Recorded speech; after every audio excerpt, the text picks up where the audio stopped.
안녕하세요. 광대 축소 시 뼈조각이 부비동안에 들어가면 축농증, 염증이 생길 수 있다는데 경험 많고 숙련된 어느 분 의사 선생님한테 받느냐에 따라 결과가 달라질까요?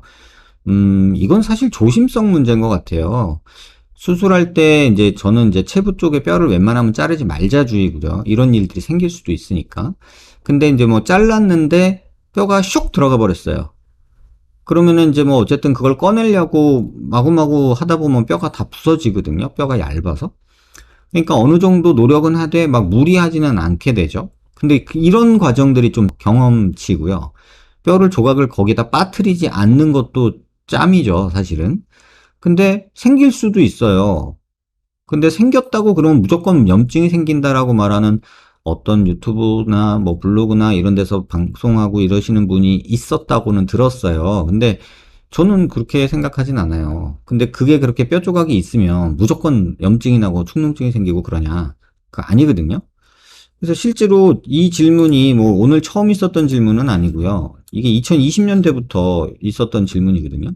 그때 2020년 6월달, 7월달 뭐 요때 요 영상이 있어요. 이것도 제가 만들어 놓은 영상인데 유튜브에 이렇게 영상을 만들어 놨거든요. 이게 2020년 그래서 요 내용도 사실은 그 내용이에요. 그래서 이런 내용으로 방송해 놓은 것도 유튜브에 지금 올라가 있으니까 이것도 한번 참고를 해보시면 되지 않을까 이런 생각이 들고요. 또 이때 이제 여기도 CT에 보면 뼈가 조각이 있잖아요.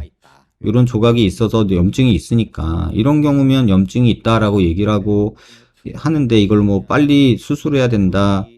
이것도 조금은 제 생각엔 틀려요. 왜냐면은 경과 지켜보면 돼요. 경과 지켜보고 지켜봐서 괜찮으면 뭐 괜찮은 거고요. 그래서 요 질문을 주셨던 분이 이제 옛날에 뭐 이런 얘기를 했고 부비동에 뼈 조각이 있으니 이거 제거해야 된다. 제거 안 하면 광대 통증, 두통, 부비동염 생긴다. 물론 틀린 얘기는 아니에요. 생길 수도 있지만 생기지 않는 경우도 많다는 거예요. 그래서 요거에 대해서 이런 질문 주셨던 거에서 2020년, 2년 전에도 똑같은 질문을 주셨던 분이 있고요. 그래서 제 개인적인 그 상황은 뭐 일단 항생제 치료하고 기다려보는 거고요. 그 다음에 CT 찍어서 확인하고 그런데 만약에 염증이 계속되고 뭐 고름이 나오고 그런다면은 뭐 이비인후과나 성형외과에서 세척을 해서 뭐 뺄 수도 있고 아니면 뭐 CT 촬영해서 확인하면서 경과 지켜볼 수도 있고요. 근데 실제로 6월 26일 날 2020년 이렇게 상악동이 고름이 차 있고 뼈 조각이 둥둥 떠 있는 이런 환자가 있었어요.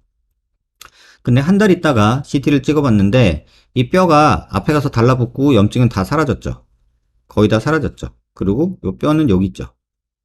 처음에 한 달 전에는 여기서 둥둥 떠 있던 애가 한 달 있다가 여기 뼈에 붙었어요. 이렇게 그냥 이렇게 붙어가지고 없어지는 경우도 있어요. 2026년, 20년 6월 26일이고요, 이게. 그 다음에 근 한 달 지나서 요 백에 고름이 다 빠지고 여기 이렇게 쫙 붙는 이런 되는 경우도 있고 또 이건 2017년도에 있었던 일인데 2017년 7월에 2월에 이렇게 뼈 조각이 보였던 환자예요. 염증도 조금 있고요. 근데 1년 지켜봤어요. 근데 염증이 아직도 있죠. 그리고 여기 뼈 조각도 그대로 있고 뭐 이런 경우도 있어요.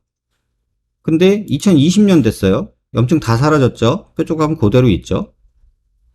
그러면 이 뼈 조각 이때 안 뺐으면은 이거 안 뺐으면 뭐 큰일 났나? 이렇게 물어볼 수 있잖아요. 염증은 1년 동안 지속이 됐고 하지만 2년이 지나서 염증은 다 사라지고 뼈만 여기 그냥 그대로 있는 경우도 있어요. 그러니까 이거는 뭐 고민할 이유가 없죠. 뭐 크게 수술하고 싶어 나 지금 너무 힘들어 그러면 수술해서 물로 씻어내는 작업을 할 거고 그게 아니고 증상이 심한 건 아니고 찝찝하고 그래 그러면 그냥 주기적으로 경과 관찰을 해도 된다. 왜냐면 이 시점에 이걸 열고 들어가서 이걸 찾겠다고 하는 작업 자체가 너무 뭐랄까 파괴적인 수술이거든요. 그 다음에 이비인후과에서 코 안으로 들어간다는 거는 어떻게 수술하는 거냐면요. 이 코 안으로요, 내시경을 이렇게 넣어요. 그리고 여기 있는 벽을 다 깨부셔요. 그리고 여기다가 물을 넣어가지고 계속 씻어내는 거예요. 그러면 수술하면 어떻게 되냐면 지금 여기에 보이는 요 막이 없어져요. 요 빨간색으로 된 데가. 그래서 이게 콧구멍하고 거의 허당이 돼요. 이게 이비인후과에서 하는 내시경 수술이고요. 성형외과에서 할 때 칼드웰 룩이라는 게 있어요. 그거는 뭐냐면 이 앞에 요 부분에 뼈가 되게 얇거든요. 치아 뿌리 있는데 위쪽으로 해가지고 요 얇은 데에다가 뼈를 부셔요. 그래가지고 여기다 구멍을 내가지고 물로 씻어요. 그럼 뭐 이 뼈 찾기도 쉽고.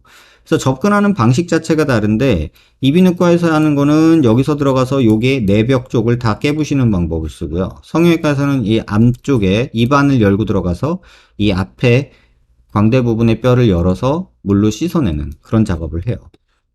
그래서 무조건 빼야 된다. 무조건 염증 생기니까 큰일 난다. 이건 좀 아니라고 저는 생각을 해요. 뭐 선생님마다 의견 다를 수 있겠지만 증상에 맞게 환자 케이스 바이 케이스로 지켜보든지 아니면 수술적 치료를 하든지 정하면 되지 않을까 이런 생각이 들고요.